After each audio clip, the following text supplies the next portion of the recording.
Ethical considerations before you start a project. So,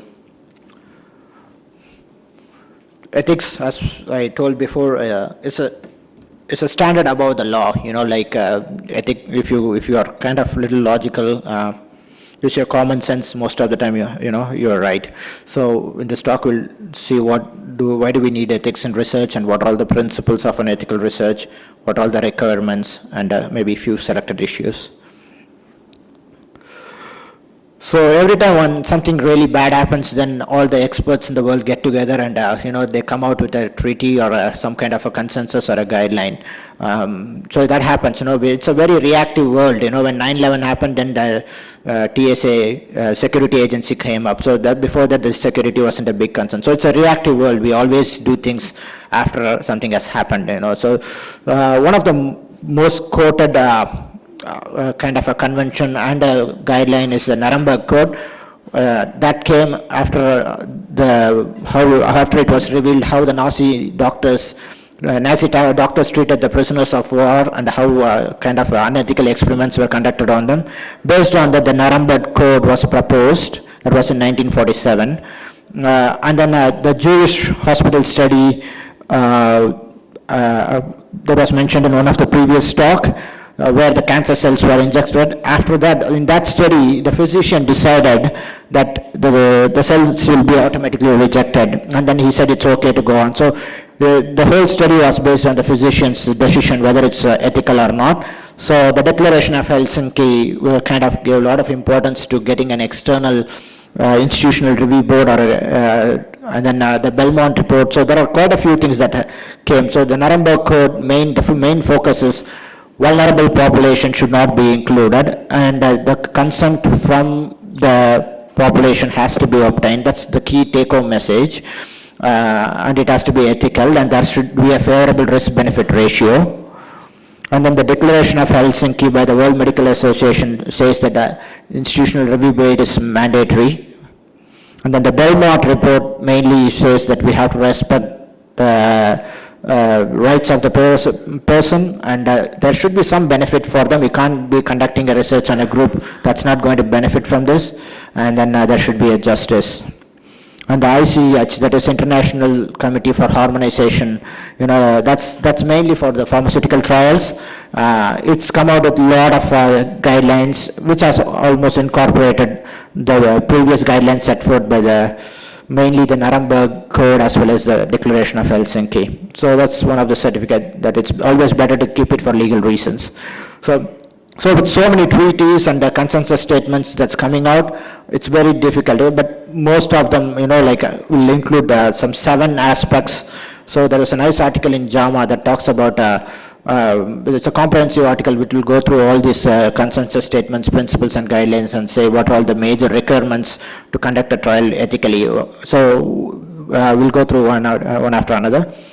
It should have a scientific value. It's like you just can't do a research because that's something you want to do. It should add something to the society. It should either improve the quality of life, reduce the burden of the disease, and it should be a very valid, scientifically valid study. Which means you can't conduct a study which doesn't have a good research methodology, and you put all the participants through the study only to find out that it was a very poorly constructed study. So it has to be clinically sound, scientifically sound, and it has to be statistically sound, but to have a good power and things.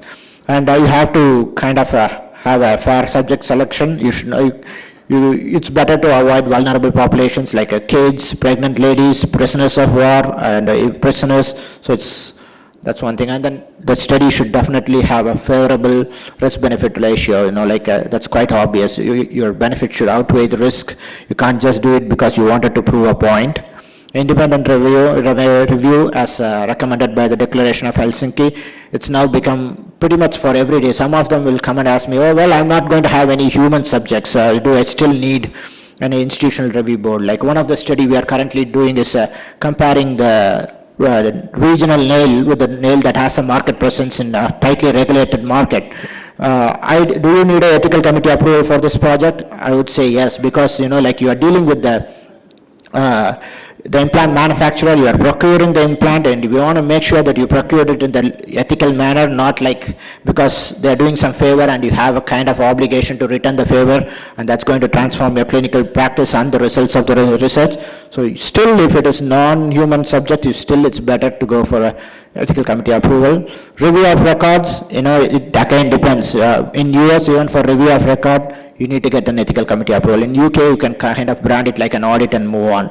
Informed consent, we just had a talk about that. Farooq spoke about it. And then we have to respect the payer subjects. So we have to allow them to withdraw from the research. We have to clearly maintain the research record. If you are going to put pictures, you have to avoid face recognition, and you have to avoid all the identifiable information like date of birth and the other hospital number and things like date of surgery or anything like that. And you have to constantly keep them updated, that will remove the anxiety factor and it will improve their participation. And you have to stick to your guidelines, and you have to always think about the best interest of the patient. For example, you can't even bring them back for a follow-up just for the sake of research. If it is a deviation from suppose they came once and you missed a particular finding or a particular questionnaire, in the Indian setup, you can just tell them, okay, you come back again, but that's again unethical. You don't do that. You don't make the patient suffer financially in terms of time or anything. Everything has to be compensated. So informed consent, he talked about it. So research misconduct, that's again unethical. It's not only that, you have to make sure you analyze the data properly, and the three levels of misconduct: fabrication, falsification, and plagiarism. So it's making up data. Clean data is very, very important. So it's the ethical responsibility of the researcher to maintain clean data. And also plagiarism is a big problem. These days we have the plagiarism software, so and it is not right. From the intellectual property right, it's not right to copy somebody else's. Authorship. Well, this is what, some of the head of the department wants his name in every paper that's published from the department. So is that ethical? No, it's not ethical. Unless the HOD takes part in every aspect of the study, he should make a direct and a substantial intellectual contribution to the design of the research, interpretation of the data, drafting of the pair data. So that's why, can I be a co-author? Sure, but only if you contributed substantially to the research and wrote or revised all part of the manuscript and approved the final version of the manuscript.